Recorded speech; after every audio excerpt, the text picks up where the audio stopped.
நீ நினைத்துக் கொண்டிருக்கிற காரியம், நீங்கள் கலங்கி கொண்டிருக்கிற காரியம், நீங்கள் ஏமாந்து போன அந்த காரியம், நீங்கள் அநேக நாட்களாக எதிர்பார்த்து கொண்டிருக்கிற அந்த காரியம், என் கர்த்தர் வாக்கு கொடுக்கிறார், அது சுலபமாய் இந்த ஆண்டு நான் முடித்து தருவேன், மிக சுலபமாய். ஹல்லேலூயா. இஸ்ரவேல் ஜனங்கள் ஆண்டவர் அற்புதத்தை செய்யும் போது எப்படி சொப்பனம் பார்க்கிறது போல் இருந்தார்களோ, அவர்களுக்கு தெரியாமலே அந்த காரியம் சுலபமாய் நடந்ததோ, அதே போல எதிர்பார்த்துட்டு இருக்கிற அந்த காரியத்தை ஆண்டவர் சுலபமாய் செய்து முடிப்பேன் என்று கர்த்தர் வாக்கு கொடுக்கிறார். கைகளை உயர்த்தி ஒரு ஹல்லேலூயா சொல்லுங்கள். வேதம் இங்கே சொல்லுகிறது, இவங்க ஏதாவது ஒரு விவசாயம் செய்தால், ஏதாவது ஒன்றை நட்டால், இல்லையென்றால் அவர்களுடைய ஆடு மாடுகள் ஏதாவது ஒன்று இருந்தால், இந்த மீதியானியர், கிழக்கத்தி புத்திரர், இவர்கள் எல்லாரும் ஜனங்களுக்கு விரோதமாய் எழும்பி அவர்களுடைய வேளாண்மை முழுவதும் அழித்து அவங்களுக்கு சாப்பாட்டுக்கே வழி இல்லாம பண்ணினாங்களாமா. இந்த மாதிரி ஒரு கொடுமைப்படுத்துகிற ஜனங்களுடைய கையிலே இஸ்ரவேல் ஜனங்கள் சிக்கி கொண்டார்கள். அவர்களை எதிர்த்து போரிடுவதற்கு அவர்களுக்கு பலன் இல்லை, எதிர்த்து பேசுவதற்கு ஆள் இல்லை, எல்லாருமே அவர்கள் ஒதுங்கி கொண்டார்கள். இவங்கள்ட்ட சண்டை போட முடியாது, ஆண்டவரே நம்மளை கைவிட்டாரு, நம்ம எப்படி போய் அவங்களுக்கு முன்னாடி நிக்கணும். ஆனா அப்படிப்பட்ட ஒரு சூழ்நிலையிலே தான் ஆண்டவர் கிதியோன் என்கிற ஒரு தேவனுடைய மனுஷனிடத்திலே பேசுகிறார். பராக்கிரமசாலியே, கர்த்தர் உன்னோடு கூட இருக்கிறாய். உனக்கு முன்பாக இருக்கிற ஜாதி பெரிய ஜாதி, உனக்கு முன்பாக இருக்கிற கூட்டம் ஏராளமான கூட்டம், உனக்கு முன்பாக இருக்கிற அந்த ஜனங்களுக்கு முன்பாய் எதிர்த்து நிற்கிறதற்கு உங்களுக்கு பலன் இல்லை.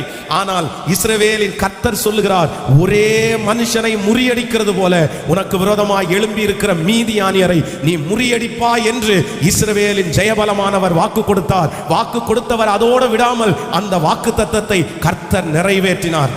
நான் நம்புகிறேன், நான் விசுவாசிக்கிறேன். என் அன்பு கர்த்தருடைய பிள்ளைகளே, உங்களுக்கு முன்பாகவும் இதே போல ஒரு சூழ்நிலையை நீங்கள் இப்பொழுது கடந்து வந்து கொண்டிருக்கலாம். இந்த வார்த்தை யாருக்காக ஆண்டவர் சொல்லுகிறார் என்று எனக்கு தெரியல. ஆனா இதே போல ஒரு சிச்சுவேஷன், இஸ்ரவேல் ஜனங்களுக்கு விரோதமாய் அவ்வளவு பெரிய கூட்டம் எப்படி எழும்பி இருக்கிறதோ, அப்படியே உங்களுக்கு விரோதமாகவும் அந்த கூட்டங்கள் நின்று கொண்டிருக்கலாம். அந்த மனிதர்கள் எழும்பி நிற்கலாம். அவர்களை விரோதிக்கிறதற்கு யாராலும் முடியாது, அவர்களை ஜெயிப்பதற்கு ஒரு மனிதனாலும் முடியாது. நீங்கள் அதை அவர்களை ஜெயிப்பதற்காக எத்தனையோ பிரயாசங்களை எடுத்து, எத்தனையோ முயற்சிகளை எடுத்து தோற்று போய் இந்த ஆராதனையிலே நீங்கள் கலந்து கொண்டிருக்கலாம். அவர்களை ஜெயிப்பது கடினம் என்று சுற்றி இருக்கிற ஜனங்கள் சொல்லலாம். நீ இந்த இடத்துல தோற்றுதான் போவாய், நீ எத்தனை முயற்சி எடுத்தாலும் அதுல வெற்றி நீ காண முடியாது, அது ரொம்ப கடினம், அது உன் குடும்பத்திற்கு நடக்காது, உன் ஞானத்திற்கு அது ஒத்து வராது. ஆனால் கர்த்தர் இன்றைக்கு உங்களுக்கு வாக்கு கொடுக்கிறார், இல்லை, இதுவரையிலும் உனக்கு கடினமாய் தெரிந்திருந்தாலும் கர்த்தர் பராக்கிரமசாலியே, இந்த ஜெபத்தில் இருக்கிற யாரோ ஒரு தேவனுடைய பிள்ளையை கர்த்தர் அழைக்கிறாய். நீ சோர்ந்து போய் இருக்கிறது என்ன, நீ மனம் தளர்ந்து இருக்கிறது என்ன, நான் உன்னை பலப்படுத்துவேன், நான் உன்னை தைரியப்படுத்துவேன். அந்த பிரச்சனையை, ஒரு சாதாரணமான பிரச்சனையை முறியடிக்கிறது போல, ஒரு மனுஷனை முறியடிக்கிறது போல நீ அந்த காரியத்தை ஜெயிப்பா என்று கர்த்தர் வாக்கு கொடுக்கிறார். ஆமென். நம்புறவர்கள் கரங்களை மேல உயர்த்தி, இயேசுவே நான் விசுவாசிக்கிறேன், ஹல்லேலூயா, அந்த வியாதியை சுலபமாய் நீங்கள் ஜெயித்து விடுவீர்கள், அந்த பண கஷ்டத்தை நீங்கள் சுலபமாய் ஜெயித்து விடுவீர்கள். உங்களுக்கு முன்பாக மலையை போல கடினமாய் தெரிகிற, இதை ஜெயிக்க முடியாதோ என்று தோன்றுகிற அந்த காரியத்தை, ஹல்லேலூயா, உங்களை பலப்படுத்துகிற கர்த்தர், உங்களுக்குள்ளே இருக்கிற மகா பெரிய தேவன் அதை சுலபமாய் செய்து முடிக்கிறதற்கு கர்த்தர் வல்லவராய் இருக்கிறார். ஆமென். இந்த வருடமும் எல்லா வருடத்தை போல கடினமாய் நான் வாழ வேண்டியது இருக்குமோ என்று நீங்கள் நினைக்கலாம். நான் கடினமா தான் உழைச்சாகணும் போல பாஸ்டர், நான் கடினமா தான் சில காரியத்தை செய்து முடிக்கணும் போல, இந்த வருஷமும் எனக்கு கடினமா தான் இருந்துருமோ அப்படின்னு உங்க மனசுல சந்தேகங்கள் எழும்பலாம். ஆனா இது என்னுடைய வார்த்தை அல்ல, இது கர்த்தருடைய வார்த்தையை சொல்லுகிறேன், இது சுலபமாய் முடிய போகிறது. ஆமென். ஒரு சகோதரி ஒரு விஷயம், ஒரு 2 ஆண்டுகளுக்கு முன்பாக அவர்கள் ஹாஸ்பிட்டலில் இருந்து அவங்க போன் பண்ணாங்க. அப்போ போன் பண்ணும்போது அவர்கள் நிறை மாத கர்ப்பிணி, அவர்கள் குழந்தையை பெற்றெடுக்க வேண்டிய நாள் முடிஞ்சிருச்சு, 5 நாள் எக்ஸ்ட்ரா ஆயிருச்சு. அப்போ டாக்டர்கள் வந்து அந்த நாள் முடியும் போதே சொன்னாங்களாமா, இல்ல நாள் முடிஞ்சிருச்சு, நம்ம இனி வச்சுக்க வேணாம், உடனே ஆபரேஷன் பண்ணி நம்ம எடுத்துருவோம். ஆனா இவங்க ஒரு விசுவாசம், இல்ல எனக்கு வந்து கர்த்தர் நார்மல் டெலிவரியை செய்வேன்னு கர்த்தர் சொல்லி இருக்கிறாரு. அப்போ 4 நாட்கள் அந்த ஹாஸ்பிட்டலே அட்மிட் பண்ணப்பட்டு 4 நாட்களும் அந்த டாக்டர் வந்து சொல்லிட்டே இருந்தாங்களாமா, ரிஸ்க் எடுக்காதீங்க, தேவையில்லாம ரிஸ்க் எடுத்துட்டு இருக்கிறீங்க. ஆனா இந்த சகோதரி ஜெபித்து கொண்டே வந்தார். கடைசியில பாத்தீங்க அப்படின்னா, அந்த கடைசி நேரத்துல அவங்களுடைய அந்த குழந்தையினுடைய கழுத்துல வந்து அந்த கொடி சுத்திருச்சு அப்படின்னு எனக்கு போன் பண்ணாங்க. பாஸ்டர், இனி அது முடியாது போல தெரியுது, அந்த குழந்தையினுடைய கழுத்துல கொடி சுத்தி இருக்கு, உடனே ஆபரேஷன் பண்ணி எடுக்காட்டா 2 உயிருக்குமே ஆபத்துன்னு சொல்றாங்க. என்ன பண்றதுன்னே தெரியல. நான் சொன்னேன், பயப்பட வேண்டாம், ஆண்டவர் உங்க கூட இருக்கிறாரு. கர்த்தருடைய சமூகத்துல அந்த சிஸ்டருக்காக அப்பொழுதே போன்ல பாரத்தோட ஜெபித்தேன். அந்த 5 நிமிஷத்துக்குள்ள ஆபரேஷன் பண்ணுவதற்காக ஆபரேஷன் இனி பண்ணிரலாம் அப்படின்னு அந்த ஸ்ட்ரக்சரை வச்சு தள்ளி அந்த ஐசியூ வார்டுக்குள்ள கொண்டு போகும்போது குழந்தை அப்படியே நார்மல் டெலிவரியாய் பெற்றெடுக்கிறதற்கு கர்த்தர் உதவி செய்தார். அவருடைய தாயார் போன் பண்ணும்போது அவ்வளோ சந்தோஷமாய் அந்த மகள் அந்த குழந்தையை பெற்றெடுத்து சர்ச்சுக்கு கொண்டு வரும்போது என்கிட்ட சொன்னாங்க, பாஸ்டர், ஆண்டவர் என்ன ரொம்ப லெகுவா இந்த குழந்தையை பெற்றெடுக்க உதவி செய்தார். எல்லாரும் என்னை பயப்படுத்தினாங்க, நம்ம ஆண்டவரை போல பெரியவர் ஒருவரும் இல்லை என்று அறிக்கை செய்தார்கள். நான் நம்புறேன், அதே போல நீங்கள் அறிக்கை செய்ய போகிறீர்கள். ஒருவேளை இந்த செபத்தில் இருக்கிற பெற்றோர்கள் ஒருவேளை உங்கள் வாழ்க்கையை கடினமாய் நீங்கள் வாழ்ந்திருக்கலாம், உங்கள் வாழ்க்கையை நீங்கள் கடினமாய் வாழ்ந்து கொண்டிருக்கலாம். ஆனா உங்களுடைய பிள்ளைகளை கர்த்தர் லெகுவாய் சுதந்தரிக்க பண்ணுவார்.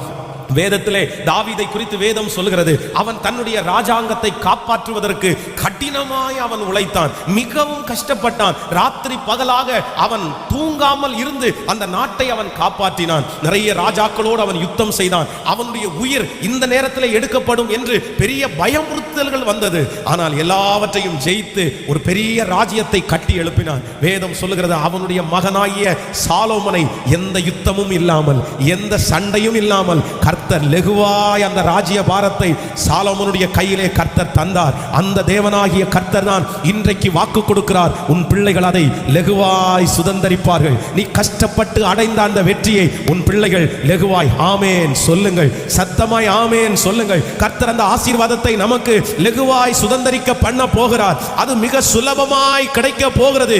கர்த்தரே அதை வாய்க்க பண்ண போகிறார். ஆமேன் சொல்லுங்கள். நான் அடிக்கடி விசுவாசிக்கிறது போல, அதான் ஈசாக்கு தன்னுடைய பிள்ளையை பார்த்து இவ்வளவு சீக்கிரம் எப்படி அகப்பட்டது, இந்த மிருகம் இவ்வளவு சீக்கிரம் எப்படி அகப்பட்டது, இஸ்ரவேலின் தேவனாகிய கர்த்தர், நீங்கள் ஆராதிக்கிற கர்த்தர் அதை வாய்க்க பண்ணினார் என்று அவன் சொல்லுகிறது போல உங்களையும் பார்த்து கேட்கும் போது இந்த வருஷம் நிறைய பேர் கேட்பார்கள், இது இவ்வளவு சீக்கிரம் எப்படி கிடைச்சிருச்சு, நீங்க எப்படி இதை அடைஞ்சீங்க, உங்களுக்கு போய் இவ்வளவு ஒரு வெற்றி கிடைச்சிருச்சா? அப்ப நீங்க சொல்ல போறீங்க, என் தேவனாகிய கர்த்தர் என்னை சுலபமாய் ஆமென் சொல்லுங்க, சுலபமாய் அதை சுதந்தரிக்க பண்ணினார். இது கர்த்தருடைய வார்த்தை. விசுவாசிக்கிறவர்களுக்கு அப்படியே நடக்கும். சொல்லுங்க, கைகளை எல்லாரும் உயர்த்தி ஒரு ஜெபத்தை அப்படியே செஞ்சிடலாம். ஆமென், ஹalleluya, ஹalleluya. சுலபமாய் என் கர்த்தர் கரவல் ஆடுகளை மெதுவாய் நடத்துகிறவர். பலவீனரை கர்த்தர் மெதுவாய் நடத்துகிறவர். இதுவரையிலும் கஷ்டப்பட்டு அடைந்தது இனி சுலபமாய், ஹalleluya, சீக்கிரமாய், எளிதாய், ஒரே மனுஷனை முறியடிக்கிறது போல அந்த ஜனத்திற்கு விரோதமாய் போகிறதற்கு இவ்வளவு பெரிய கூட்டம் வேண்டாம். கொஞ்சம் பேர் போதும். அநேகம் பேரை கொண்டாகிலும் கொஞ்சம் பேரை கொண்டாகிலும் ரட்சிப்பதற்கு கர்த்தருக்கு தடை இல்லை. கர்த்தருக்கு தடை இல்லை. கொஞ்ச பலத்தை கொண்டாகிலும் பெரிய பலத்தை கொண்டாகிலும் கர்த்தருக்கு செய்வதற்கு தடையே இல்லை. ஆமென் சொல்லுவோம். இதைவிட அதிகமான பிரயோகம் எடுக்க வேண்டியது இருக்கும் என்று ஆண்டவருடைய பிள்ளைகள் நினைக்கவே வேண்டாம். நீங்கள் இஸ்ரவேல் ஜனங்களை குறித்து வாசிப்பீர்களே ஆனால் எடுத்துக்கொள்ளலாம். யாத்ராகமம் 13ஆம் அதிகாரத்தை எடுத்துக்கொள்வோம். யாத்ராகமம் 13ஆம் அதிகாரத்திலே 17வது வசனத்தை வாசிக்கலாமா? யாத்ராகமம் 13ஆம் அதிகாரத்திலே 17வது வசனத்தை சேர்ந்து நம்ம வாசிக்கலாம். பார்வோன் ஜனங்களை போக விட்ட பின் ஜனங்கள் யுத்தத்தை கண்டால் மடிந்து எகிப்திற்கு திரும்புவார்கள் என்று சொல்லி பெலிஸ்தியரின் தேச வழியாய் போவது சமீபமாய் இருந்தாலும் தேவன் அவர்களை அந்த வழியாய் நடத்தாமல் சிவந்த சமுத்திரத்தின் வழியாய் ஜனங்களை சுற்றி போக பண்ணினார்.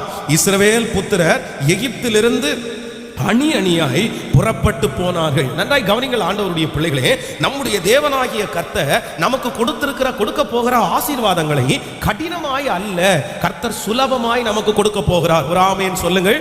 நம்புறீர்களா? இங்கே இஸ்ரவேல் ஜனங்களை குறித்து வேதம் சொல்கிறது, இஸ்ரவேல் ஜனங்களை ஆண்டவர் எகிப்திலிருந்து இப்பொழுது கானானுக்கு ஆண்டவர் கூட்டிட்டு போறாரு. ஆனா அவர்களுக்கு 2 விதமான வழி இருக்குது. ஒரு வழி குறுகலான வழி, மிக அழகாய் ஒரு ஈஸியாக சுலபமாக, அதான் இங்க ஒருத்தர் எகிப்துல ஒருத்தர் ஆரம்பிச்சிட்டாங்கன்னா இன்னொருத்தர் அந்த கானான் தேசத்துல காலடி வைக்கிற அளவு தான் தூரம். அது ஒரு வழி இருக்குது. இன்னொரு வழி சிமந்த சமுத்திரத்தின் வழியாய் சுற்றி போக பண்ணுகிற இன்னொரு வழி இருக்கிறது.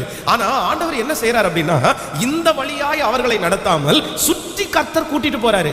ஏன் ஆண்டவர் அந்த வழியாய் அவர்களை நடத்தினார் என்றால், இந்த ஷார்ட்கட் கொஞ்சம் தூரம் இருக்கிற வழியிலே நிறைய பட்டணங்கள், நிறைய தேசங்கள், நிறைய ராஜாக்கள் இருக்கிறார்கள். அவர்கள் எல்லாரிடத்திலையும் யுத்தம் பண்ணி தான் ஜனங்கள் கானான் தேசத்தை சுதந்திரிக்க முடியும். ஆண்டவர் சொல்றாரு, இதுவரைக்கும் என் பிள்ளைங்க களைச்சு போனாங்க, நிறைய வேலை செஞ்சுட்டாங்க, நிறைய பாடுபட்டாங்க. ஏற்கனவே களைத்து போய் இருக்கிற அவர்களுக்கு இனி யுத்தத்தை நான் கொடுக்க மாட்டேன். இனி ஒருவேளை அப்படிப்பட்ட யுத்தத்தை கொடுத்தால் அவர்கள் களைத்து போவார்கள் என்று சொல்லி அவர்களை எப்படி பண்ணாராமா, அவர்கள் சுற்றி கர்த்தர் அழைத்து கொண்டு போனார். அப்ப நான் இந்த வசனத்தை அப்படியே நான் நம்புறேன். இதுவரைக்கும் உங்களுடைய நிறைய பேருடைய வாழ்க்கையிலே நீங்கள் நிறைய யுத்தத்தை செய்து சோர்ந்து போயிருக்கலாம். இனி போராடுவதற்கு உங்களுக்கு பலன் இல்லை, இனி எதிர்த்து நிற்கிறதற்கு உங்களுக்கு பலன் இல்லை. ஆனா உங்களுக்கு முன்பாக நிறைய ராஜாக்கள் இருக்கிறது போல நிறைய பிரச்சனைகள் இருக்கிறது. ஆனா கர்த்தர் இஸ்ரவேல் ஜனங்கள் களைத்து போவார்கள் என்று அவர்களை சுலபமாய் சுதந்திரிக்கிறதற்கு எப்படி கர்த்தர் அழைத்து கொண்டு போனாரோ, அதே போல நீங்கள் நினையாத வழியிலே, நீங்கள் யோசிக்காத ஒரு வழியிலே இந்த ஆண்டு கர்த்தர் உங்களை நடத்த போகிறார். அந்த வழியிலே உங்களுக்கு யுத்தம் இராது, அந்த வழியிலே உங்களுக்கு எதிர்ப்பார் இல்லை.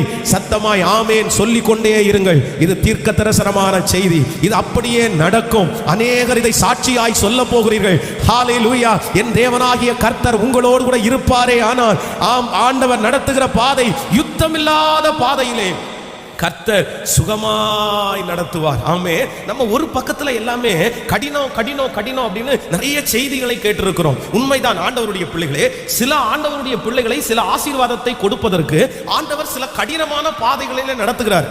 ஆனா அந்த கடினமான பாதை யார் அதை வெறுப்பாய் நினைக்கிறார்களோ அவர்களுக்கு தான் அது கடினமா இருக்கிறது. மற்றபடி நீ பொதுவாய் வேதத்திலே வாசிப்பீர்களே, ஆனா அவர் அப்படி அவர்களை நடத்துவதில்லை.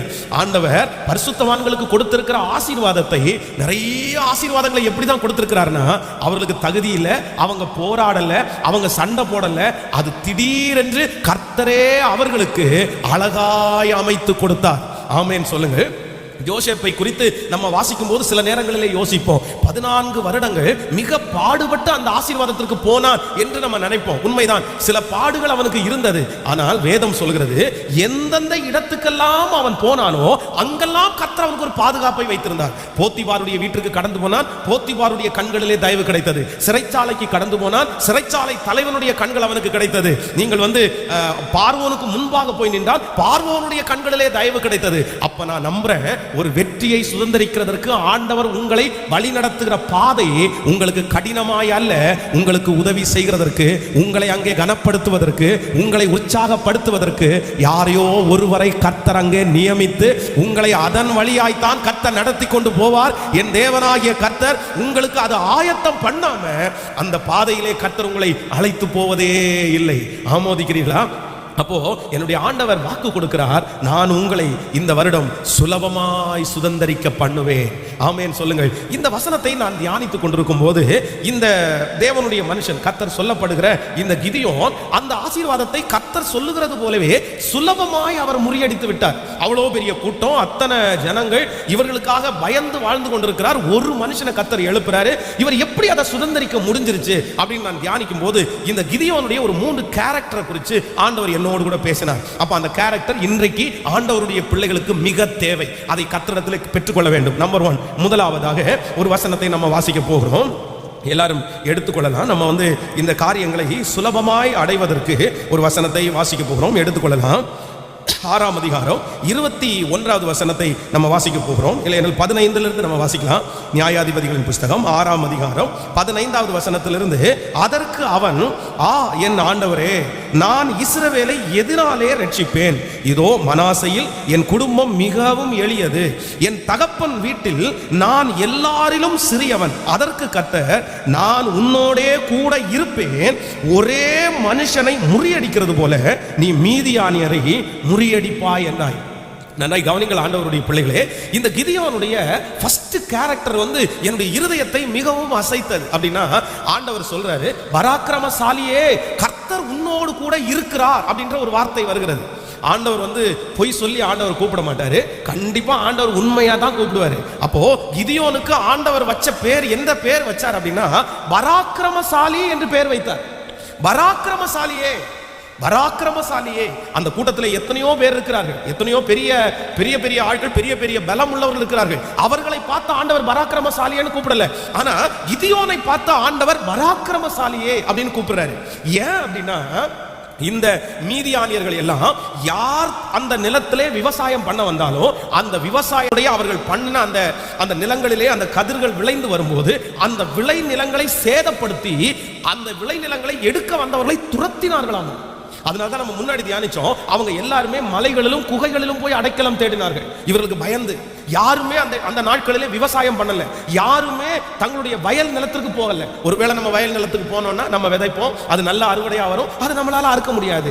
ஆனா கிதியோனை குறித்து வேதம் சொல்லுது, அவ்வளவு பிரச்சனையின் மத்தியிலையும் அத்தனை எதிர்ப்பின் மத்தியிலையும் எல்லாரும் அவர்களுக்கு எதிராக இருந்து தன்னை சுற்றி இருக்கிறவர்கள் வீட்டில் உட்கார்ந்துட்டு இருக்கும் போது இவன் ஒரே ஒரு மட்டும் விவசாயம் பண்ணது மட்டும் இல்ல, விவசாயம் பண்ணி அதுல நல்ல நெற்கதிர்கள் வந்து அந்த அறுவடை நாட்களில் மீதியானியர்கள் எல்லா தோட்டத்தையும் நாசம் பண்றது போல என் தோட்டத்தை நாசம் பண்றதுக்கு நான் விட மாட்டேன்னு சொல்லி அந்த நிலத்திற்கு ராத்திரி பகலா காவல் இருக்கிறான்.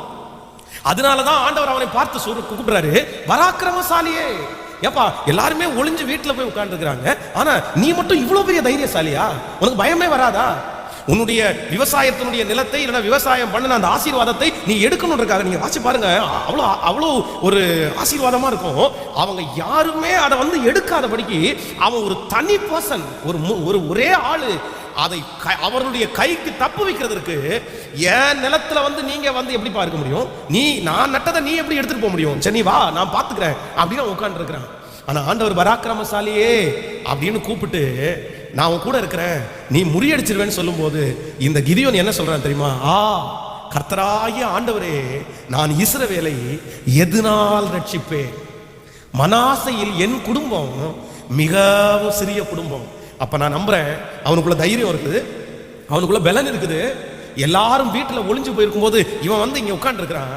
ஆனா ஆண்டவரே அவனை பராக்கிரமசாலியேன்னு கூப்பிடும் போதும் ஆண்டவரை பார்த்து சொல்றாரு, இல்ல, அந்த இஸ்ரவேல் ஜனங்களை மீதியானியருடைய கையில் இருந்து தப்பிக்கிறதுக்கு எனக்கு என்ன இல்லைன்னா பலன் இல்லை. மனாசேலே என் குடும்பம் மிகவும் சிறியது. என் அன்பு கர்த்தருடைய பிள்ளைகளே, ஒன்று நினைத்துக் கொள்ளுங்கள், நீங்கள் சில காரியங்களை சுலபமாய் செய்து முடிக்க வேணுமா? அது சுலபமாய் நடக்கணுமா? எனக்கு பலன் இருக்கு அப்படின்னு நீங்க சொன்னீங்கன்னா அது சுலபமா முடியாது. உங்களுக்கு பலனே இருக்கலாம், நான் படிச்சிருவேன், நான் ஜெயிச்சிருவேன், நான் முன்னேறிடுவேன், எனக்கு தெரியாதா, நான் செட்டில் ஆயிருவேன், நான் அப்படி பண்ணிடுவேன். நான் சொல்றேன், உங்களை குறித்த நம்பிக்கை இல்லை, உங்களை குறித்து நீங்களே அப்படி மேலாய் நினைக்கிற வரைக்கும் அந்த காரியத்தில் நீங்கள் வெற்றி அடைய முடியாது. இன்னைக்கு நிறைய பேர் தங்களுடைய காரியத்தை கடினமாய் அவர்கள் முடிக்கிறதுக்கு என்ன காரணம், இன்னும் அவங்களுக்கு நடக்காததுக்கு என்ன காரணம், அவங்களுக்கு ஏன் அந்த காரியம் கைகூடி வரல அப்படின்னு சொன்னா, அவங்க மேல அவங்களுக்கு ரொம்ப கான்பிடென்ட் அதிகம், அவங்க மேல அவங்களுக்கு ஒரு பெரிய நம்பிக்கை, ஒரு பெரிய பெருமை. இஸ்ரவேல் ஜனங்கள் வந்து கர்த்தருக்கு விரோதமாய் பாவம் செய்யும் போது மோசே சொல்லுவாரு, நீங்க யாருமே பிரயாணத்தை தொடராதீங்க, ஆண்டவர் உங்க கூட இல்ல, ஆண்டவர் உங்க கூட இல்லாதனால அவருடைய கோபம் ஆறுகிற வரைக்கும் இந்த இடத்துல தரித்துருங்க அப்படின்னு மோசே சொல்லும் போது ஒரு கூட்ட ஜனங்கள் வந்து அப்படியெல்லாம் இல்ல, கர்த்தர் எங்க கூட இருக்கிறாரு, நாங்க போவோம் அப்படின்னு சொல்லி ஒரு கூட்டம் போனாங்க. வேதம் சொல்லுகிறது, அங்க கர்த்தர் கொடுக்கிற தேசம், அந்த இடத்துல உனக்கு யுத்தம் இல்லைன்னு கர்த்தர் சொன்னாரு. ஆனா அந்த தேசத்திலிருந்து கொஞ்சம் பேர் கிளம்பி வந்து இவர்களை பல மைல் தூரம் துரத்தினார்கள் என்று வேதம் சொல்லுகிறது. அப்ப இன்றைக்கு இந்த ஜெபத்தில் இருக்கிற ஒரு தேவனுடைய பிள்ளை அறிஞ்சு கொள்ளணும், ஒரு காரியத்தை ஆண்டவர் உங்களுக்கு சுலபமா முடிக்கணும் அப்படின்னா, உங்களுக்கு பலன் இருந்தா கூட கர்த்தர் சமூகத்தில் என்ன சொல்லணும் அப்படின்னா, ஆண்டவரே எனக்கு பலன் இல்லை, கர்த்தருடைய கரத்திலே உங்களை தாழ்த்துவீர்களே ஆனால், நீங்கள் ஒப்பு கொடுப்பீர்களே ஆனால். நம்ம அப்படி பலன் இல்லைன்னா ஆண்டவரத்துல பலன் இல்லைன்னு சொல்லிடுவோம். ஆனா பலன் இருந்துச்சு அப்படின்னா கண்டிப்பா நம்ம பலன் இல்லைன்னு கர்த்தரிடத்துல சொல்ல மாட்டோம். எனக்கு தெரியும் ஆண்டவரே, எனக்கு தெரியும், அதனால தானே நம்ம ஜெபம் பண்ணாம இருக்கிறோம். உங்களுக்கு தெரியுன்றதுக்காக தானே நீங்க ஜெபம் பண்ணல, உங்களுக்கு தெரியுன்றதுனால தானே நீங்க சர்ச்சுக்கு வரல, உங்களுக்கு தெரியுன்றதுக்காக தானே ஆண்டவரை தேடல. நான் பாத்துக்கிறேன், நான் பண்ணிக்குவேன், இல்லவே இல்லைங்க. எல்லாமே எதுல ஆரம்பிக்குதுன்னா கர்த்தர் உங்களுக்கு கொடுக்கிற கிருபையினாலே மட்டும்தான் ஆரம்பமாகிறது. எத்தனை பேர் விசுவாசிக்கிறீங்க? சோ இன்றைக்கு இந்த கிதியோனை போல கர்த்தருடைய சமூகத்துல முதலாவதாக நம்ம எப்படி ஒப்பு கொடுக்க போறோம்னா, இந்த வருஷத்துல கர்த்தர் உங்களுக்கு சுலபமாய் அதை கைகூடி வர பண்ண போகிறார். யாருக்கு தெரியுமா? யாருக்கு தெரியுமா? ஆண்டவரே, என்னில் வல்லமை பலனும் ஒன்றுமே இல்லை, அன்பின் இரட்சகா என்னோடு இரு. என்னில் வல்லமை பலனும் உங்களுடைய தாளந்துகளை மறைத்து, உங்களுடைய தைரியத்தை மறைத்து, உங்களுடைய எல்லா விதமான ஆசீர்வாதங்களையும் மறைத்து, இல்ல ஆண்டவரே இல்ல ஆண்டவரே, நான் என்ன முயற்சி எடுத்தாலும் நான் நடலாம், நான் நீர் பாய்ச்சலாம், ஆனா விளைய செய்கிறவர் யார் என்றால் கர்த்தரே விளைய செய்கிறவர். கைகளை உயர்த்தி அப்படியே தாழ்த்துங்க பார்க்கலாம். தகப்பனார் ஒரு வீட்டில் தாழ்த்தணும், மனைவி ஒரு வீட்டில் தாழ்த்தணும், பிள்ளைகள் ஒரு வீட்டில் தாழ்த்தணும். எல்லாரும் இருதயத்தின் ஆழத்திலிருந்து தகப்பனே என்னை முழுவதுமாக நான் தாழ்த்துகிறேன் சொல்லுங்கள். அப்பா நான் தாழ்த்துகிறேன். அந்த காரியம் சுலபமாய் முடிய போகிறது. உங்களை தாழ்த்த தாழ்த்த அந்த காரியம் சுலபமாய் கர்த்தர் முடித்து தர போகிறார். ஹல்லேலூயா. இதுவரையிலும் அந்த காரியம் இருந்ததற்கு காரணம் நம்மை தாழ்த்தாததுனால தான், உங்களை அர்ப்பணிக்காததுனால தான். ஆனா கர்த்தர் இன்றைக்கு அர்ப்பணிப்பை எதிர்பார்க்கிறார். மகனே, நீ அர்ப்பணிப்பாயானால், நீ உன்னை தாழ்த்துவாயானால், நீ என்னை ஒப்பு கொடுப்பாயானால், நான் உனக்காக அந்த காரியத்தை செய்து முடிப்பேன். அந்த காரியம் மிகவும் சுலபமாய் முடியும். அந்த காரியம் மிகவும் சுலபமாய் முடியும். ஆமென் சொல்லுங்கள். ஒரு நல்ல அரசியலில் இருக்கிற ஒரு சகோதரருக்கு ஒரு விசை அவருடைய சொத்துல ஒரு பெரிய பிரச்சனை ஒன்று வந்துருச்சு. அப்போ அந்த சொத்துல பிரச்சனை வரும்போது பக்கத்தில் இருக்கிற நண்பர் அவரை பார்த்து கேட்டாராமா, எப்படி நீங்கள் இதை சரி பண்ண போறீங்க, இவ்வளோ பெரிய பிரச்சனை, இவ்வளோ பெரிய கேஸ் போட்டிருக்காங்க அப்படின்னு. உடனே அவர் சொன்னாராமா, இந்த டைம் ஜெயிச்சது யாருன்னு தெரியும்ல, இந்த டைம் ஜெயிச்சது என்னுடைய சொந்தக்காரர், எங்க கட்சி ஜெயிச்சிருக்கு. அதனால இதுவே போன ஆட்சியில இருந்துச்சுன்னா கண்டிப்பா என்னால பண்ண முடியாது, பட் இந்த ஆட்சியில நான் கண்டிப்பா பண்ணிடுவேன். அதெல்லாம் பெரிய பிரச்சனை இல்லை. என் மச்சானுக்கு ஒரு ஃபோன் பண்ணி அடிச்சு சொன்னாலே எல்லாத்தையும் கிளியர் பண்ணிடுவாரு. அது ஒரு முக்கியமான ஒரு இடத்தினுடைய பிரச்சனை. அப்போ உடனே அந்த பிரச்சனைக்குரிய நபரை குறித்து மேலிடத்திற்கு அவர் தெரியப்படுத்தினாராம், அந்த அரசியல் இருக்கிற அந்த நபரிடத்துல. அப்போ அவர் சொன்னாராமா, போன ஆட்சியில கூட நான் ஏதாவது பண்ணியிருப்பேன், இது இப்ப நடந்ததில்ல, அப்புறம் போன ஆட்சியில நடந்திருந்தா கூட ஏதாவது பண்ணியிருக்கலாம், ஆனா இந்த ஆட்சியில எதுவுமே பண்ண முடியாது. ஏன் அப்படின்னா ஹெட்டா இருக்கிறவங்க சொல்லி இருக்கிறாங்க, யாருமே எந்த சொந்தக்காரருக்காகவுமே ஃபைலையோ எதையுமே தூக்கிட்டு வரக்கூடாதுன்னு சொல்லி மேலிடத்துல இருந்து எனக்கு ஆர்டர் போட்டிருக்காங்க.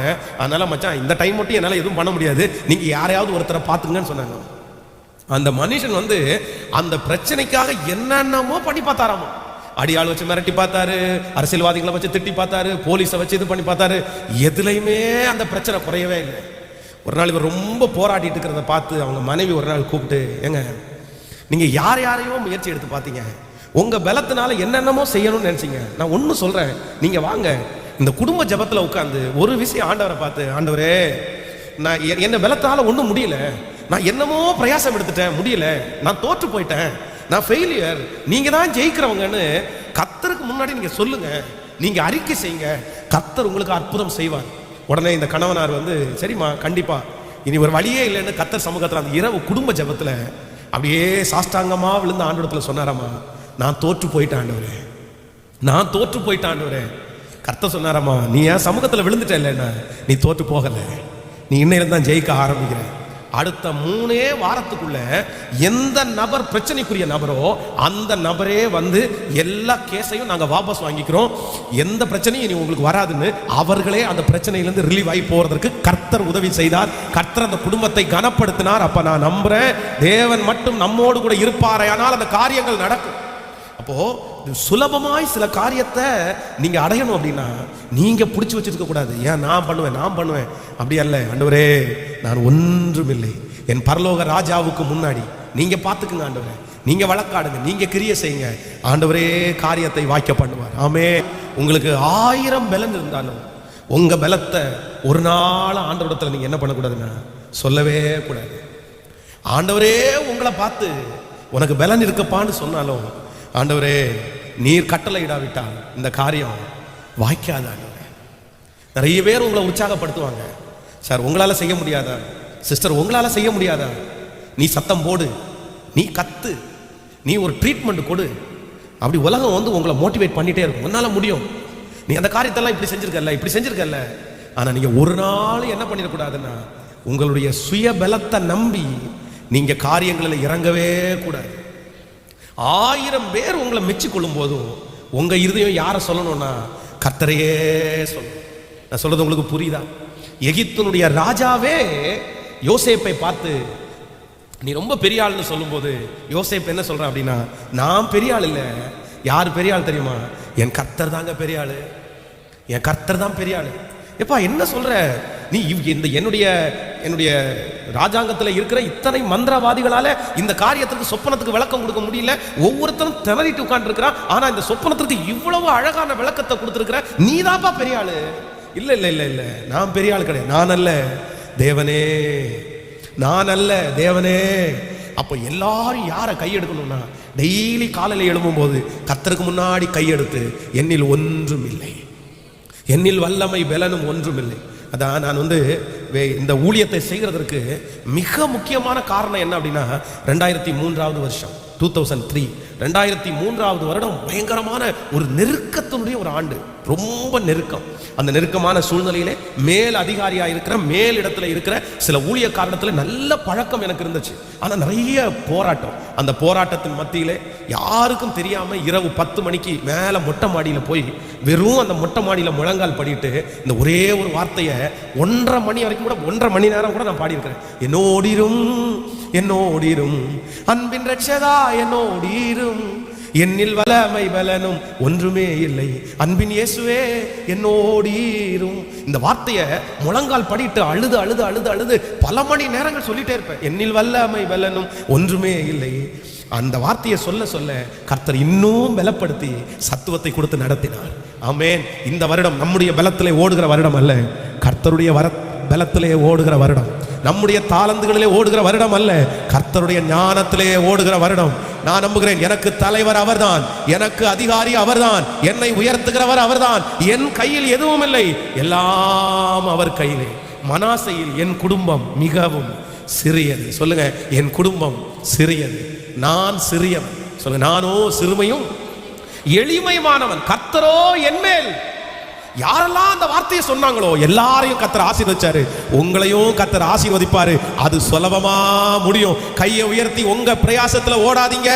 கைகளை உயர்த்தி சத்தமா இருக்கிற இடங்களிலே கைகளை உயர்த்தி சொல்லுங்கள், இயேசுவே என் கையிலே வல்லமை பலன் ஒன்றுமே இல்லை. சொல்லுங்க, என் கையில வல்லமை பலன் ஒன்றும் இல்லை, என் கையிலே வல்லமை பலன் ஒன்றுமே இல்லை, என் கையிலே பலன் வல்லமை ஒன்றும் இல்லை, எங்களோடு கூட நீர் இரும். ஆமென். சொல்லுங்க. நம்பர் 2, இரண்டாவதாக இந்த கிதியோன் இதை சுலபமாய் சுதந்தரிக்க, தனக்கு விரோதமாய் இருந்த இவ்வளோ பெரிய கூட்டத்தை ஒரே மனுஷனை முறியடிக்கிறது போல ரொம்ப சுலபமா இதை எப்படி சுதந்தரித்தார் என்கிறதை குறித்து இரண்டாவதாக நான் தியானிக்கும் போது ஆண்டவர் ஒரு நல்ல வார்த்தையை கர்த்தர் என்னோடு பேசினார். வாசிக்கலாமா? 18வது வசனத்திலிருந்து வாசிக்கலாம். நியாயாதிபதிகள் 6ஆம் அதிகாரம் 18வது வசனத்திலிருந்து. நான் உம்மிடத்திற்கு என் காணிக்கையை கொண்டு வந்து உமக்கு முன்பாக வைக்கும் அளவும் இவ்விடம் விட்டு போகாதிருப்பீராக என்றார். அதற்கு அவர், நீ திரும்பி வரும் மட்டும் நான் இருப்பேன் என்றார். உடனே கிதியோன் உள்ளே போய் ஒரு வெள்ளாட்டு குட்டியையும் ஒரு மரக்கால் மாவிலே புளிப்பில்லாத அப்பங்களையும் ஆயத்தப்படுத்தி இறைச்சியை ஒரு கூடையிலே வைத்து ஆணத்தை ஒரு கிண்ணத்திலே வார்த்து அதை வெளியே கர்வாலி மரத்தின் கீழே அவனிடத்தில் கொண்டு வந்தார். நீங்கள் 21வது வசனத்தை வாசிக்கலாம். அப்பொழுது கர்த்தருடைய தூதன் தமது கையில் இருந்த கோலின் நுனியிலே நீட்டி இறைச்சியையும் புளிப்பில்லாத அப்பத்தையும் தொட்டார். அப்பொழுது அக்னி கற்பாறையிலிருந்து எழும்பி இறைச்சியையும் புளிப்பில்லாத அப்பத்தையும் பட்சித்தது. கர்த்தரின் தூதனோ என்றால் அவர்கள் கண்களுக்கு மறைந்து போனார். அப்பொழுது கிதியோன் அவர் கர்த்தருடைய தூதன் என்று கண்டு, ஐயோ கர்த்தராகிய ஆண்டவரே, நான் கர்த்தருடைய தூதனை முகமுகமாய் கண்டேன் என்றார். அதற்கு கர்த்தர், உனக்கு சமாதானம், பயப்படாதே, நீ சாவதில்லை என்று சொன்னார். அங்கே கிதியோன் கர்த்தருக்கு ஒரு பலிபீடத்தை கட்டி அதற்கு யெகோவா ஷாலோம் என்று பெயரிட்டார். அது இந்நாள் வரைக்கும் அபியேசேரின் ஊராகிய ஓப்ராவில் இருக்கிறது.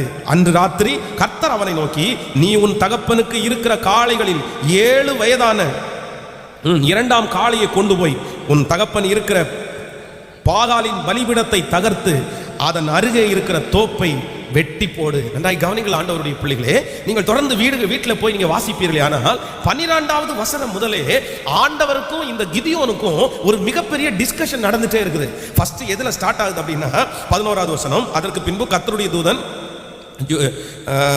ஒரு கர்வாலி மரத்தின் கீழே உட்கார்ந்தான். அப்பொழுது அவனுடைய குமாரர் கிதியோன் கோதுமையை மீதியானியரின் கைக்கு தப்புவிக்கிறதற்காக ஆலைக்கு சமீபமாய் அதை போரடித்தான். கர்த்தருடைய தூதனானவர் அவனுக்கு தரிசனமாகி, பராக்கிரமசாலியே, கர்த்தர் உன்னோடு இருக்கிறார் என்றார். அப்பொழுது கிதியோன் அவரை நோக்கி, என் ஆண்டவரே, கர்த்தர் எங்களோடு இருந்தால் இவைகளெல்லாம் எங்களுக்கு நேரிடுவானே. அப்போ நீங்கள் வேதத்தில் வாசிப்பீர்கள். ஆனால் இந்த கிதியோனை ஆண்டவர் எப்பொழுது சந்திக்கிறாரோ அப்போலிருந்து கடைசியில் இவன் பலி செய்து முடித்து ஆண்டவர் அவனை ஆசீர்வதிக்கிற வரைக்கும் இவர்களுடைய 2 பேருடைய டிஸ்கஷனை நீங்க பாத்தீங்க அப்படின்னு சொன்னா, இவனுடைய ஆவிக்குரிய தரம் மேன்மையானது என்று நம்மளால அறிய முடியும். அதான் பராக்கிரமசாலியே கர்த்தர் உன் கூட இருக்கிறார் அப்படின்னு சொல்லும்போது அடுத்த பதில் என்ன சொல்றேன் அப்படின்னா, கர்த்தர் எங்க கூட இருந்தா இதெல்லாம் நடக்காது. அதற்கு பிறகு ஆண்டவர் அடையாளத்தை கொடுத்து நான் இந்த மாதிரி உன் கூட இருக்கிறேன், நீ முறியடிச்சிருவ, நீ போன்னு சொன்னதுக்கு பிறகு இல்ல இல்ல இல்ல ஆண்டவரே ஓகே நீங்க சொல்றது நீங்க நான் நம்புறேன், ஆனா நீங்க தான் அப்படின்னு டெஸ்ட் பண்ணி பார்க்கிறதுக்கு கொஞ்ச நேரம் நீங்க வெயிட் பண்ணுவீங்களா? என் கூட பேசுறது ஆண்டவர் நான் அறியணும்னா நீங்க கொஞ்ச நேரம் வெயிட் பண்ணுங்க, நான் ஒரு பலியை உங்களுக்காக கொண்டு வரேன், நீங்க அதை ஏறீங்க அப்படின்னா நான் விசுவாசிப்பேன். பொருத்தனையை கேட்கிறான். அதற்கு பிறகு ஆண்டவர் அதை அங்கீகரிச்ச உடனே கர்த்தரை நான் பார்த்துட்டேன், ஐயோ நான் செத்துருவேனோ அப்படின்னு நினைக்கிறான். அப்போ ஆண்டவரோடு உள்ள உறவிலே அவன் சரியா இருந்ததுனாலே அந்த காரியம் அவனுக்கு எப்படி இருந்துச்சு அப்படின்னா லெகுவா இருந்துருச்சு. நம்பர் 2, இரண்டாவதாக ஒரு காரியம் உங்களுக்கு சுலபமா முடியணுமா? நீங்க கடினமாய் ஒரு காரியத்தை செய்கிறது இந்த வருஷம் ஆண்டவரதை ரொம்ப ஈஸியா உங்களுக்கு செய்யணும்னு நினைக்கிறீங்களா? நான் சொல்றேன் வேற எதுவுமே பண்ண வேண்டாங்க. ஆண்டவரோடு உள்ள உறவுல நீங்க சரியா இருப்பீர்களே ஆனால் அந்த காரியம் உங்களுக்கு முன்னாடி சுலபமா முடிஞ்சிடும், ஈஸியா முடிஞ்சிடும். அதான் வேதம் சொல்கிறது, தீட்டாத ஒரு கோடாரி அதுக்கு அதிக பிரயோகத்தை நம்ம பயன்படுத்த வேண்டியது இருக்கும். உன்னுடைய இருப்பு ஆயுதம் மழுங்கலா இருந்தா அதிக பிரயோகத்தை நீங்க பயன்படுத்தணும். உங்களுக்கு ஜெபம் இல்லையா? ஆண்டவரோட உள்ள உறவு சரியா இல்லையா? நீங்களும் ஆண்டவரும் சரியா இல்லையா? நான் சொல்றேன், நீங்க பிரயாசப்பட்டு நீங்க எவ்வளவு கஷ்டப்பட்டாலும் அதுல பெரிய வெற்றியை காண முடியாது. அதாவது ஒரு கோடாரி இருக்குது, அந்த கோடாரியை நல்லா தீட்டி நல்ல பக்குவமா ஒரு மரத்தை வெட்டுறதுக்கு 15 நிமிஷம் தான் ஆகும். ஆனா அந்த கோடாரி மழுங்கலா இருந்துச்சுன்னு வைங்களேன், அந்த மரத்தை அவ்வளவு சீக்கிரமா அந்த கோடாரினால வெட்ட முடியாது. நம்ம இந்த கிரவுண்டை கிளீன் பண்ணும்போது ஒவ்வொரு வீட்டில இருந்தும் கத்தியை தூக்கிட்டு வாங்க அப்படின்னு சொல்லி அனௌன்ஸ் பண்ணோம். ஆளாளுக்கு ஒரு கத்தியை தூக்கிட்டு வந்தாங்க. நமக்கு இங்கே கத்தியில் என்ன வேலை? எல்லாரும் இங்கே உட்காந்து கத்தியில் ஏதோ வேலை பார்ப்பாங்களா? ஏதோ கிராமத்தில் வந்து கத்தியை தூக்கிட்டு வாங்கன்னு சொன்னால் அந்த கத்தி எப்படி இருக்குன்னு சொன்னால் அடுத்த நாள் ஒரு நாளைக்கு முன்னாடியே வெட்டியிருப்பாங்க, அதை தீட்டி வச்சிருப்பாங்க. நம்ம ஏதோ ஊர்லேருந்து யாராவது ஊர்லேருந்து வரும்போது வாங்கிட்டு வந்து அந்த கத்தியை கொண்டு போய் அங்கே வச்சதா அப்படியே கிடக்குது. அது மழுங்கலாயிடுச்சு. இங்கே இருக்கிற அந்த விறகு அந்த முள் பார்த்தீங்க அப்படின்னா அது ஈக்கிள் மாதிரி இருக்குது, ஈக்கி குச்சி மாதிரி இருக்குது, கொடப்ப குச்சி மாதிரி இருக்குது. அதை வெட்டுறவங்க பாருங்க, அப்பா ஒரு அந்த ஒன்றை வெட்டி முடிக்கிறதுக்குள்ள டயர்டாகி என்னமோ இவங்க வந்து ஒரு லாரி விறக வெட்டி ஏத்துனது மாதிரி ஃபீல். நிறைய பேர் வேர்த்து விறுவிறுத்து. ஆனால் ஒரே ஒருத்தர் மட்டும் வந்தார் பாருங்களேன், ஒரு காய்கறி விற்கிற ஐயா.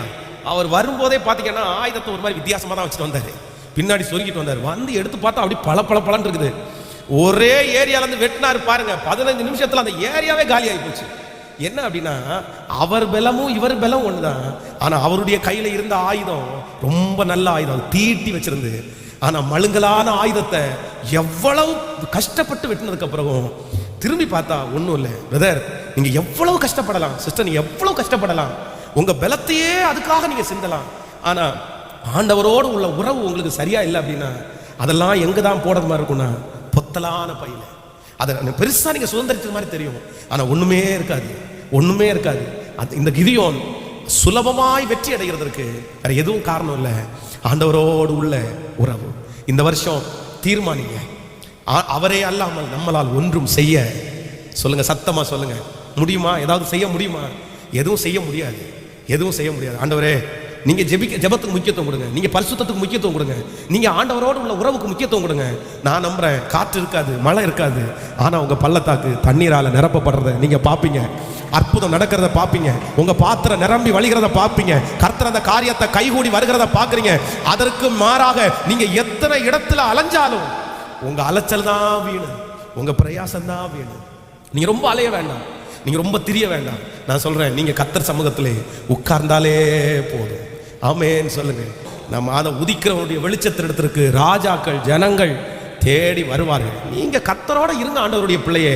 அடைக்கப்பட்ட வாசல் உங்களுக்காக தன்னை போல திறக்கும். என் ஆண்டவர் தம்முடைய நாமத்திற்காய் காண்பித்த அன்புள்ள பிரயாசத்தை மறந்து விடுவதற்கு அவர் அநீதி உள்ள தேவன் அல்ல, அநீதி உள்ள தேவன் அல்ல. அவர் அநீதி உள்ள மனுஷனா? கிடையாது, கிடையாது. நீங்க கர்த்தரோட இருந்தா கர்த்தர் உங்களோட இருப்பார், நீங்கள் செய்கிறதை வாய்க்க பண்ணுவார், அவர் உங்களை நடத்துவார். அவரை மட்டும் உறுதியாய் எனக்கு கர்த்தரோடு உள்ள உறவு சரியா இருந்தா போதும், எனக்கு எல்லாமே தன்னாய் தேடி வரும். ஆமென். கைகளை உயர்த்தி சொல்லுவோம், ஆண்டவரே நான் நம்புகிறேன். இந்த சத்தத்தை எத்தனை பேர் விசுவாசிக்கிறீங்கன்னு எனக்கு தெரியல, எத்தனை பேர் கேட்கறீங்கன்னு எனக்கு தெரியல. மறைவிடத்தில் ஜெபிக்கிற ஜெபத்தை கேட்கிறவர் தான் கர்த்தர். உங்க முழங்காலுக்கு அவ்வளவு பெரிய வலிமை இருக்குது, உங்க ஜெபத்திற்கு அவ்வளவு பெரிய வலிமை கர்த்தர் வச்சிருக்கிறார், கர்த்தரோடு உள்ள உறவுக்கு அவ்வளவு பெரிய வலிமை கர்த்தர் வச்சிருக்கிறாரு. நீங்க தேடி போக மாட்டீங்க, அது உங்களை தேடி வரும். ஆமோதிக்கிறீங்களா? அது உங்களை தேடி வரும். பிரதர், நீங்க போன வருஷத்த மாதிரி நீங்க அலைய மாட்டீங்க, நீங்க அலைய மாட்டீங்க. நாயா பேயா போய் நின்று காலையிலேருந்து சாயந்தரம் வரைக்கும் காத்து கடந்து ரொம்ப பிரயாசப்பட்டு தூங்காம எவ்வளவு எவ்வளவு எவ்வளவு. ஆனா மிச்சத்தை எடுத்து பார்த்தா ஒண்ணுமே இல்லையே, ஒண்ணுமே இல்லையே. ஆனா ஆண்டவர் சொல்றாரு, இல்லை மகனே, நீ மட்டுமே பிரயாசப்படுற இல்ல, உன் கரத்தோட என் கரமும் சேர்ந்து இருக்குமே, ஆனால் அந்த காரியம் வெற்றியாய் நடக்கும். நீ மட்டும் பிரயாசப்படாத, அது வெற்றி வராது. என்னோடு சேர்ந்து பிரயாசப்பட்டால் வெற்றி வரும். கைகளை எல்லாரும் உயர்த்தி இயேசுவே அப்படிப்பட்ட ஒரு கிருபையை தாரும் என்று கேளுங்கள். ஹalleluya. நன்றி ஆண்டவரே, உம்மோடு செலவிடும் ஒவ்வொரு நிமிடமும் வீணாக போகாதையா, என்னை பலவானாய் மாற்றுதையா. பாடுவோம். உம்மோடு செலவிடும் ஒவ்வொரு நிமிடமும் வீணாக போகாதையா, என்னை பலவானாய் மாற்றுதையா. கைகளை உயர்த்தி ஓ தேவ பிரசன்னம், என்ன ஆனந்தம், ஓ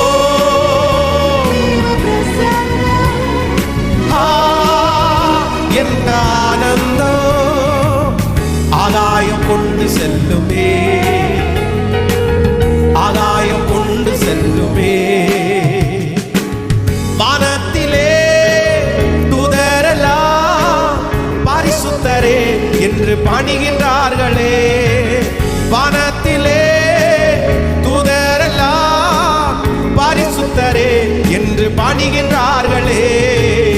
பூமியிலே மன்னானனா உன்னாம வாழ்கவென்று தொழுகின்றேனையா.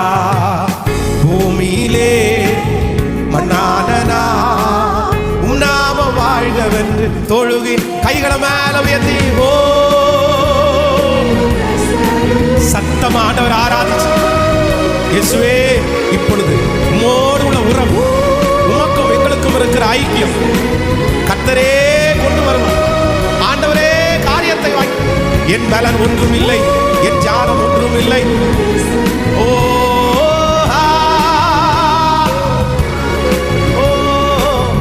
ஆகாயம் கொண்டு செல்லுமே, ஆகாயம் கொண்டு செல்லுமே, ஆகாயம் கொண்டு செல்லுமே. ஹல்லேலூயா. நீங்க ரொம்ப கவனமா இருங்க, இதுல ரொம்ப கவனமா இருங்க. உங்க வாழ்க்கை நல்லா வரணும்ன்ற ஆசை எல்லாருக்கும் இருக்குது, நான் நம்புறேன். கண்டிப்பா நம்ம நல்லா வரணும், நல்லா வாழணும், எதிரிக்கு முன்னாடி சாட்சியா நிக்கணும்ன்ற அந்த எண்ணம் எல்லாருக்குள்ளேயும் இருக்குது. ஆனா அதற்கு உங்க பிரயோகத்தை மட்டும் யூஸ் பண்ணணும்னு நினைக்காதீங்க. உங்க ஸ்டைல், உங்க பாணி. நான் சொல்றேன், எத்தனையோ பேர் ஜெயிச்சிருக்கலாம், ஆனா நம்மளால ஜெயிக்க முடியாது. நான் உங்களுக்கு ஒன்று தேவை, ரொம்ப தேவையான, கர்த்தர் இல்லாம நீ எதுல கை வச்சாலும், நீ எதுல கை வச்சாலும் அதுல வெற்றியை என்னால, நீங்க சரியான வெற்றியை பார்க்க முடியும்னு நான் சொல்ல மாட்டேன். உலகத்தான் பார்த்துடலாம், ஆனா ஆண்டவர் அறிஞ்சவங்க நீங்க பார்க்க முடியாது. அதனால இந்த வருடம் இது இந்த முதல் மாதம் தான். இந்த மாதத்துல ஒரு பொருத்தனையோட இந்த ஞாயிற்றுக்கிழமை ஆராதனையை முடிங்க. என்னன்னா, ஆண்டவரே நம்மை தேடி வரும், நம்மை தேடி வரும், நம்முடைய பாதத்துல கொண்டு வந்து எல்லாத்தையும் வைப்பாங்க. நமக்காகவே வழிகள் அப்படியே திறக்கும். என்ன பாஸ்டர், நான் ஜெபம் பண்ணிட்டு தானே இருக்கிறேன். அவிசுவாசப்படாதீங்க, அவிசுவாசப்படாதீங்க. கர்த்தரை உறுதியா பற்றி பிடிங்க. நான் நம்புறேன் கர்த்தரால் ஆகாத காரியம் என்று ஒன்று உண்டோ, அவரால் ஆகாதது என்று ஒன்று உண்டோ. நீங்க மட்டும், உங்களுடைய ஆயுதம் மட்டும் தீட்டப்பட்டதா இருக்குமே, ஆனால் நீங்க செய்கிற காரியம் எல்லாம் வாய்க்கும். நீங்க அதிக பிரயோகத்தை நீங்க என்ன பண்ண மாட்டீங்கன்னா, லகுவா இருக்கும், ஈஸியா இருக்கும், ஈஸியா இருக்கும். ஆமென். இன்னைக்கு நீங்க கடினமா இருக்கிறீங்க அப்படின்னா, ஒரு ஃபுல்ஃபில்லான ப்ரேயர் லைஃப், ஒரு ஆண்டவரோட நெருக்கம் இல்லை. வெறும் ஜெபத்தில் இருந்தா போதாது, வெறும் பைபிள் வாட்சா போதாது. அந்த உறவு இருக்கு பாருங்களேன், ஆண்டவருக்கு உங்களுக்கு இருக்கிற அந்த உறவு, அதை ஸ்திரப்படுத்தணும். அப்படி ரசிச்ச உறவு உங்களுக்கு வேணும், அவரோட வாழ்ற உறவு எங்களுக்கு வேணும். சிலருக்கு உட்கார்ந்து ஜெபம் பண்றதுக்கு டைம் இருக்காது, ஆனா 24 மணி நேரமும் ஆண்டவரோடையே இருப்பாங்க. நீங்க செய்கிறது எல்லாமே கர்த்தர் வாய்க்க பண்றதற்கு வல்லவராக இருக்கிறார். மூணாவது ஒரு காரியத்தை சுருக்கமாய் சொல்லி உங்களை ஜெபித்து நேராக நடத்த போறேன். வாசிக்கலாம், அதே நியாயாதிபதிகள் ஒரு வசனத்தை வாசிக்கலாம். 6ஆம் அதிகாரத்திலே 6வது வசனத்திலிருந்து வாசிக்கலாம். இப்படி மீதியானியாராலே இஸ்ரவேலர் மிகவும் சிறுமைப்பட்டார்கள். அப்பொழுது இஸ்ரவேல் புத்திரர் கர்த்தரை நோக்கி முறையிட்டார்கள். இஸ்ரவேல் புத்திரர் மீதியானியர் நிமித்தம் கர்த்தரை நோக்கி முறையிட்ட போது கர்த்தர் ஒரு தீர்க்கதரிசியை அவரிடத்திற்கு அனுப்பினார்.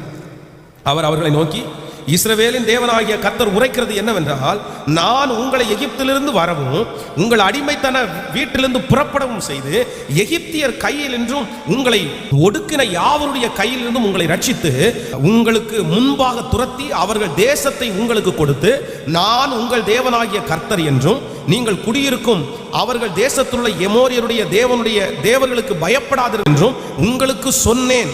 நீங்களோ என் சொல்லை கேளாமற் போனீர்கள் என்று சொன்னார். கவனிங்க ஆண்டவருடைய பிள்ளைகளே, அந்த ஜனங்களுடைய கூக்குரல் கர்த்தர் சமூகத்தில் எட்டின உடனே அந்த ஜனங்கள் எல்லாருக்குமே ஒரு வார்த்தை தேவதூதனாலே வருகிறது. இதுக்கு யார் காரணம்?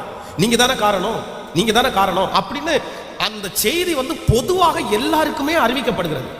நான் உன்னை பலப்படுத்துவேன், சரி பரவாயில்ல எங்க இடத்துல வாங்கன்ற செய்தி அறிவிக்கப்படுகிறது. அந்த செய்தியை கேட்டு யாருமே நம்பல, யாருமே விசுவாசிக்கல, யாருமே முயற்சி எடுக்க விரும்பல. ஆனா கிதியோன் மட்டும் அந்த முயற்சியை எவ்வளவு ரிஸ்கா இருந்தா கூட பரவாயில்ல, நான் என் காலை முன்னாடி எடுத்து வைப்பேன்னு கால் எடுத்து வச்சிட்டான். கவனிங்க ஆண்டவருடைய பிள்ளைகள், உங்கள் காரியங்கள் சுலபமா நடக்கணும் அப்படின்னு நினைச்சீங்கன்னா, நம்பர் 3 மூணாவது, சில இடங்களில் ஆண்டவருடைய பிள்ளைங்க கர்த்தரை நம்பி நீங்க ரிஸ்க் எடுக்க வேண்டிய அவசியம் இருக்குது. நீங்க பயந்திருந்தா நடக்காது, நீங்க ஒளிந்திருந்தா நடக்காது, நீங்க அவிசுவாசப்பட்டா நடக்காது. கர்த்தர் மேல பாரத்தை வச்சுட்டு உங்க கால்களை எடுத்து வையுங்கள். நான் நம்புறேன், அவரை நம்புவீர்களே ஆனால் அவரே காரியத்தை. இதுவரைக்கும் இந்த வருஷம் வரைக்கும் நீங்க தயங்கி இருக்கலாம், இந்த வருஷம் வரைக்கும் நான் அந்த முயற்சி எடுக்க மாட்டேன்னு தள்ளி போடலாம். ஆனா இந்த வருஷம் சூழ்நிலை எப்படி வேண்டுமானாலும் இருக்குது, அது கைகூடி வருமா வராதா அப்படின்னு சூழ்நிலை இருக்குது. ஆனா நான் நம்புறேன், ஆண்டவர் மேல ரொம்ப பற்றுதல் வைத்து, ஆண்டவரே நான் இந்த ரிஸ்க் எடுக்கிறேன் ஆண்டவரே, அது சரியாய் ஞானமாய் பார்த்து கர்த்தருடைய துணையோடு காலடி எடுத்து வைங்க. கர்த்தர் அதை எப்படி மாட்டுவார் அப்படின்னா, சுலபமாய் செய்து முடிக்கிறதற்கு பலன் தருவார். ஹல்லேலூயா. கைகளை அசைத்து ஒரு ஹல்லேலூயா சொல்ல. 3 காரியத்தை ஆண்டவர் பேசினார். ஆண்டவர் நமக்கு கொடுக்கிற ஆசீர்வாதம் இந்த வருஷம் சுலபமாய் அதை சுதந்தரிப்பாய். நம்பர் 1, முதலாவதாக அது எப்போது நம்மை முழுவதுமாக என்ன பண்ணும் போதுன்னா, தரை மட்டும் என் பலன் அல்ல ஆண்டவரே, உங்களால் ஆகும் அப்படி தாழ்த்தும் போது. நம்பர் 2, இரண்டாவது தேவனோடு உள்ள நெருங்கிய உறவு வரும்போது சுலபமாய் முடியும். மூணாவது கர்த்தரை நம்பி காலடி விசுவாசத்தோடு எடுத்து வைக்கும்போது அந்த காரியங்கள் சுலபமாய் முடியும். ஆமென். விசுவாசிக்கிறீங்களா? ஒரு 10 டைம் சொல்லுங்க, என்னுடைய காரியம் இந்த ஆண்டு சுலபமாய் முடியும். நான் கலங்குகிற காரியம் சுலபமாய் முடியும். என்னுடைய தேவை இந்த ஆண்டு, நல்ல விசுவாசத்தோட சொல்லுங்க, கர்த்தர் தான். போன வருஷம் நான் படாத பாடுபட்டு கரையாறினேன், கடினமான கரையாறினேன். இந்த வருஷம் அப்படி இருக்குமோ? இல்லை, இந்த வருஷத்தை சுலபமாய் முடிக்க போகிறோம். இந்த வருஷத்தை சுலபமாய் கர்த்தர் முடிக்க பண்ண போகிறார். இந்த வருஷத்தை சந்தோஷத்தோடு முடிக்க பண்ண போகிறார். எனக்கு எகிப்தின் சம்பாத்தியம், எத்தியோப்பியாவின் வர்த்தக லாபம், நெடிய ஆட்களாகிய சபையரின் வர்த்தக லாபம் என்னை தாண்டி வரும். நான் சுலபமாய் இந்த ஆண்டை தாண்ட போகிறேன். கர்த்தர் என்னை சுலபமாய் நடத்த போகிறார். ஹல்லேலூயா. தேவ சமூகத்தில் எல்லாரும் எழுப்பி நின்று ஆமென், இந்த வாக்குத்தத்தம் எனக்காகத்தான். ஹல்லேலூயா. நீங்கள் கலங்குகிற காரியம் சுலபமாய் முடியும். ஒரே மனுஷனை முறியடிக்கிறது போல நீ மீதியானியரை முறியடிப்பாய். ஒரே மனுஷனை முறியடிக்கிறது போல நீ மீதியானியரை முறியடிப்பாய். சொல்லுங்க ஆமென். நம்புறீங்களா? விசுவாசிக்கிறீங்களா? ஹல்லேலூயா. என் ஆண்டவர் எப்பொழுதும் யுத்தத்தை எப்படி பண்ணுவார் அப்படின்னா, அவர் லகுவாய் பண்ணுகிறவர். விசுவாசிக்கிறீங்களா? அதான் ஆண்டவர் சொல்றாரு, இந்த யுத்தத்தை எப்படி நம்ம செய்ய போறோம் அப்படின்னு சொல்லும்போது ஆண்டவர் சொல்றாரு, நீ பட்டையும் எடுத்துட்டு போனா, ஈட்டியும் எடுத்துட்டு போனா, நீ என்ன எடுத்துட்டு போனா, பானையும் தீவட்டியும் எடுத்துட்டு போனா போதும். காமெடியா இல்ல? எவ்வளவு பெரிய ராஜாக்கள் அவங்களுக்கு விரோதமா அவர்களுக்கு பயந்து கெபிகளிலையும் குகைகளிலையும் தங்கி இருக்கிறாங்க. அவர்களை முறியடிக்கிறதுக்கு, ஏராளமான அந்த கூட்டத்தை முறியடிக்கிறதுக்கு 10,000 பேர் நிற்கும் போது ஆண்டவர் சொல்றாரு, இவங்க அத்தனை பேரையும் நீ அத்தனை பேரையும் கூட்டிட்டு போகாதப்பா. ஒண்ணு பண்ணு, நான் ஒரு டெஸ்ட் வைக்கிறேன், எல்லாத்தையும் ஆத்துல இறக்கி விடு. எல்லாத்தையும் ஆத்துல இறக்கிட்டு ஒரு டெஸ்ட் பண்ணா பயமும் திகிலும் உள்ளவ போங்க அப்படின்னு சொன்னா, ஐயோ அவ்வளவுதான், அந்த கூட்டத்திலே 3/4 பேர் எல்லாம் ஓடி போயிட்டாங்க. அத்தனை பேருக்குள்ளே உள்ள பயம் இருக்குது. அவர் சொல்றாரு, போனதெல்லாம் போட்டும்பா, நீ பயப்படாத. யுத்தம்னு சொன்ன உடனே அத்தனை பேர் கிளம்பி வந்துட்டாங்க. ஆனா மனசுக்குள்ள என்ன இருக்குது? பயமும் திகிலும் இருக்குது. அப்புறம் தான் ஆண்டவர் ஒரு ஐடியா கொடுக்குறாரு, பட்டயத்தெல்லாம் தூக்கி ஓரத்தில் போட்டுட்டு எல்லார் கையிலையும் பானையும் தீவட்டியும் கொடு, சுலபமா நான் முறியடிச்சிருவேன். அதான் இஸ்ரவேல் ஜனங்களுக்கு முன்பாக எரிகோ ரொம்ப பெருசா நின்றுச்சாமா, யாரும் உள்ள போக முடியாது. வெளியே அந்த மதில் சுவர் பாத்தீங்கன்னா அதுக்கு மேல வந்து கிட்டத்தட்ட 4 கார் ஓடுற அளவுக்கு இருக்கும் மதில் சுவர். அந்த மதில் சுவருக்கு மேலதான் வந்து வீடு கட்டி குடியிருப்பாங்க.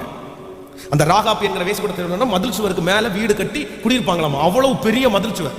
அதை பெரிய பாம்பு எல்லாம் வச்சு அதை வந்து நம்ம அதை உடைக்க முடியாது, அவ்வளவு பெரிய கல்களால கட்டப்பட்டது. ஆனா ஆண்டவர் சொல்றாரு, அதுக்கு ஒண்ணு வேணாப்பா, துதி, நீ ஆராதனை மட்டும் பண்ணு, 7 நாள் நீ துதி செலுத்து. அந்த எரிகோ கோட்டை அப்படியே இடிஞ்சு விழுந்துருச்சு. ஆமென். ஆண்டவர் சில நேரங்களில் நம்ம இந்த பிரச்சனை ரொம்ப கடினமா தான் முடியும்னு நினைப்போம். ஆண்டவர் எப்படி பண்ணுவார் தெரியுமா? ரொம்ப சுலபமா பண்ணிடுவார், ஈஸியா. இந்த வருஷம் ஆண்டவர் தான் வாக்கு கொடுக்குறாரு. விசுவாசிக்கிறீங்க?